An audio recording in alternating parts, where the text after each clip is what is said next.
اعوذ باللہ من الشیطان الرجیم، بسم اللہ الرحمن الرحیم۔ جماعت چہارم اسلامیات میں آپ سب کو خوش آمدید۔ جی میرے پیارے بچوں، آج ہم پڑھیں گے باب صوم، سیرت طیبہ صلی اللہ علیہ وعلی آلہ واصحابہ وسلم، اور جس کا سبق نمبر 1 ہے نزول وحی کا واقعہ۔ جیسے کہ سبق کے نام سے ظاہر ہے کہ میں آج آپ کو کوئی واقعہ بتانے والی ہوں، وہ بھی متعلق کس کے ہے؟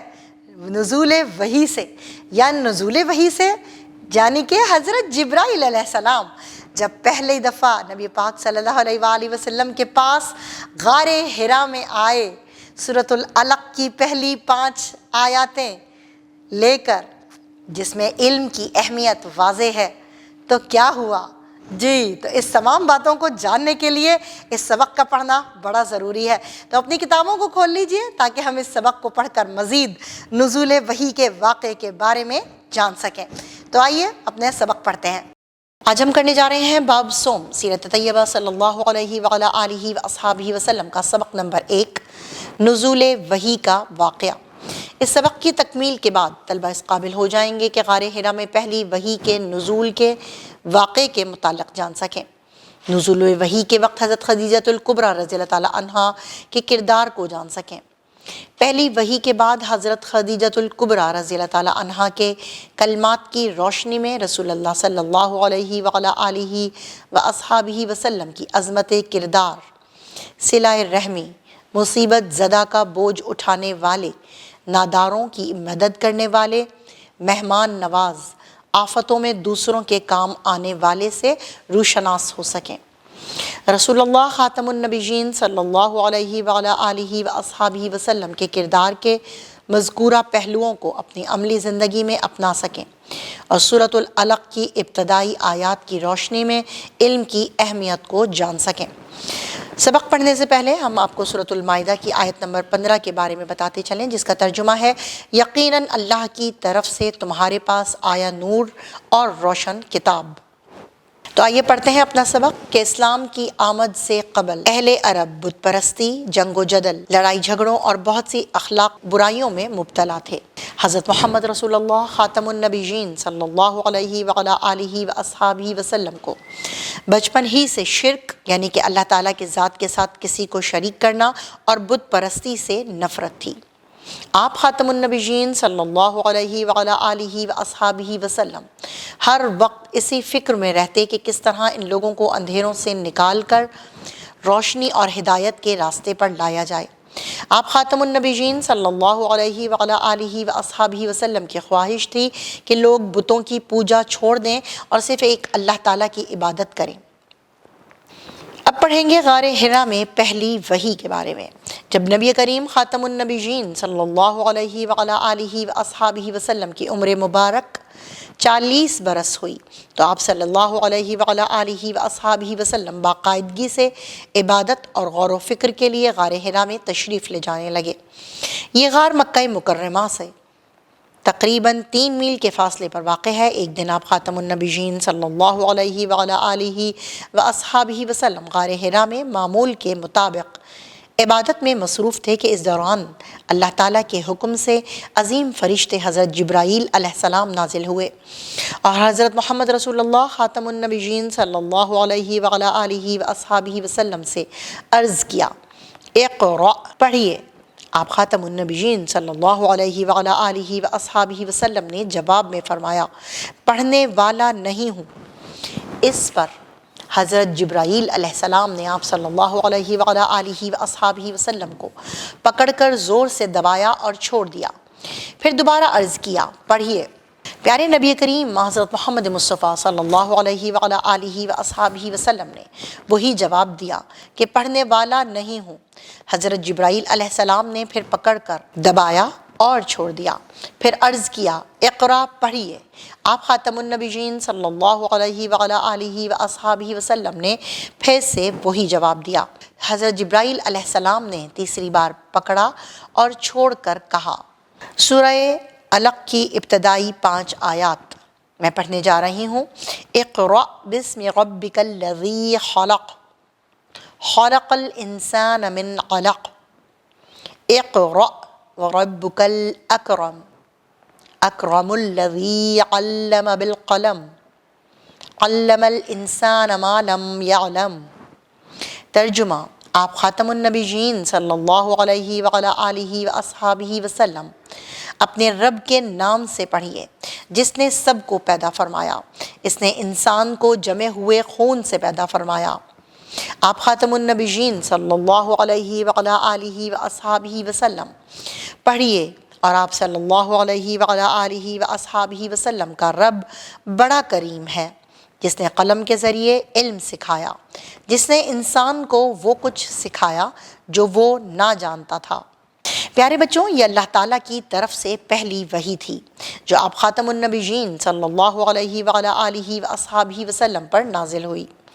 اس کے بعد حضرت جبرائیل علیہ السلام غائب ہو گئے۔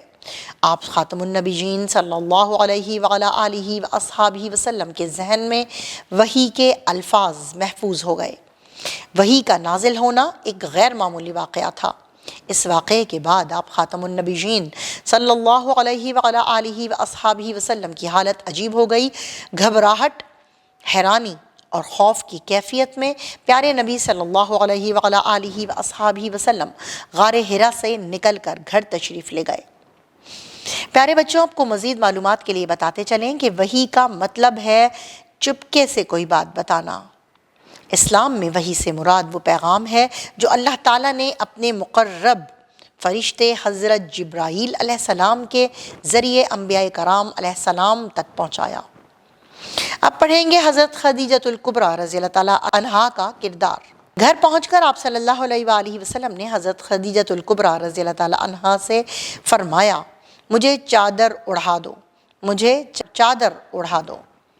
حضرت خدیجہ رضی اللہ تعالیٰ عنہا آپ صلی اللہ علیہ وآلہ وسلم کی حالت دیکھ کر حیران رہ گئیں۔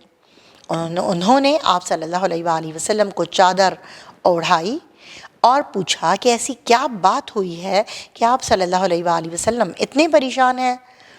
کچھ دیر آرام کرنے کے بعد آپ صلی اللہ علیہ وآلہ وسلم نے انہیں پورا واقعہ سنایا اور فرمایا کہ مجھے اپنی جان کا ڈر ہے۔ حضرت خدیجہ رضی اللہ تعالیٰ عنہا نے ساری بات سن کر آپ صلی اللہ علیہ وآلہ وسلم کو تسلی دی اور عرض کیا، اللہ کی قسم، آپ صلی اللہ علیہ وآلہ وسلم کو اللہ تعالیٰ کبھی رسوا نہ کرے گا، کیونکہ آپ صلی اللہ علیہ وآلہ وسلم رشتہ داروں کا خیال رکھتے ہیں، کمزوروں کا بوجھ اٹھاتے ہیں، فقیروں مسکینوں کی مدد کرتے ہیں، مہمانوں کی خاطر تواضع کرتے ہیں اور حق بات میں مظلوموں کی مدد کرتے ہیں۔ حضرت خدیجہ رضی اللہ تعالیٰ عنہا نے نبی کریم صلی اللہ علیہ وعلیٰ آلہ واصحابہ وسلم کی جو صفات بیان فرمائیں، ان میں ہمارے لیے سبق ہے کہ جو لوگ دوسروں کے کام آتے ہیں، اللہ تعالیٰ انہیں کبھی بھی تنہا نہیں چھوڑتا اور ہر موقع پر ان کی مدد کرتا ہے۔ اب بچوں، ہم پڑھیں گے ورقہ بن نوفل سے ملاقات کا واقعہ۔ اس واقعے کے بعد حضرت خدیجۃ الکبریٰ رضی اللہ تعالیٰ عنہ آپ صلی اللہ علیہ وآلہ وسلم کو اپنے چچا زاد بھائی ورقہ بن نوفل کے پاس لے گئیں جو توریت اور انجیل کے عالم تھے۔ ورقہ بن نوفل نے رسول اکرم صلی اللہ علیہ وآلہ وسلم سے تمام واقعہ سنا تو انہوں نے عرض کیا کہ یہ تو وہی ناموس معزز فرشتہ ہے جسے اللہ تعالیٰ نے حضرت موسیٰ علیہ السلام پر وحی دے کر بھیجا تھا۔ کاش اس وقت تک میں زندہ رہتا جب آپ صلی اللہ علیہ وآلہ وسلم کی قوم آپ صلی اللہ علیہ وآلہ وسلم کو اس شہر سے نکال دے گی۔ رسول اللہ صلی اللہ علیہ وآلہ وسلم نے یہ سن کر تعجب سے پوچھا، کیا یہ لوگ مجھے واقعی نکال دیں گے؟ ورقہ بن نوفل نے مزید کہا، اللہ تعالیٰ کا پیغام جو نبی بھی لایا، اس کی قوم کے لوگ اس کے دشمن ہو گئے۔ اگر میری زندگی نے ساتھ دیا تو میں آپ صلی اللہ علیہ وآلہ وسلم کی ضرور پوری مدد کروں گا۔ اس واقعے کے کچھ روز بعد ورقہ بن نوفل کا انتقال ہو گیا۔ اب پیارے بچوں، جانیں گے ہم علم کی اہمیت کے بارے میں۔ اللہ تعالیٰ نے نبی کریم صلی اللہ علیہ وآلہ وسلم پر پہلی وحی کی آیات میں علم کی اہمیت کو اجاگر کیا ہے۔ ان آیات میں اللہ تعالیٰ نے علم حاصل کرنے کی ترغیب دی ہے۔ نبی کریم صلی اللہ علیہ وآلہ وسلم نے بھی علم کی اہمیت پر بہت زور دیا ہے۔ آپ صلی اللہ علیہ وآلہ وسلم کا فرمان ہے، علم حاصل کرنا ہر مسلمان مرد و عورت پر فرض ہے۔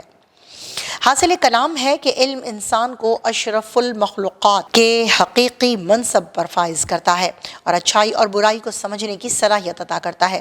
علم ہی کے ذریعے قومیں ترقی اور عروج حاصل کرتی ہیں، اور ایک طالب علم ہونے کی حیثیت سے ہمیں علم حاصل کرنے کے لیے زیادہ سے زیادہ محنت کرنی چاہیے۔ ہر قسم کے علم اور فن کو سیکھنے کی کوشش میں ہمیں ہمیشہ مصروف رہنا چاہیے جو انسانوں کی فلاح اور فائدے کا باعث ہو۔ اسی کے ساتھ اپنے سبق کا اختتام کرتے ہیں، ملتے ہیں اس کی مشق میں، تب تک کے لیے اللہ حافظ۔ جی میرے پیارے بچوں، آپ نے اس سبق کو پڑھا اور آپ نے جانا کہ نبی پاک صلی اللہ علیہ وآلہ وسلم پر جب 40 سال میں غار حرا میں وحی اتری اور سورۃ العلق کی ابتدائی آیات آئیں اور علم کی اہمیت کتنی واضح ہوئی، ساتھ ہی حضرت خدیجہ الکبریٰ رضی اللہ تعالیٰ عنہ نے ان کو جن الفاظ میں تسلی دی اور اپنے چچا زاد بھائی ورقہ بن نوفل کے پاس لے کر گئیں، اور انہوں نے اس کے جواب میں کیا کہا، تو یہ ساری باتیں، یہ سارا واقعہ ضرور اس کو مزید بار بار پڑھیے گا، اپنے چھوٹے بہن بھائیوں کو بھی سنائیے گا، اور اس کے ساتھ ہی ہم اپنے سبق کا اختتام کرتے ہیں۔ ملتے ہیں اس کی مشق میں، تب تک کے لیے اللہ حافظ۔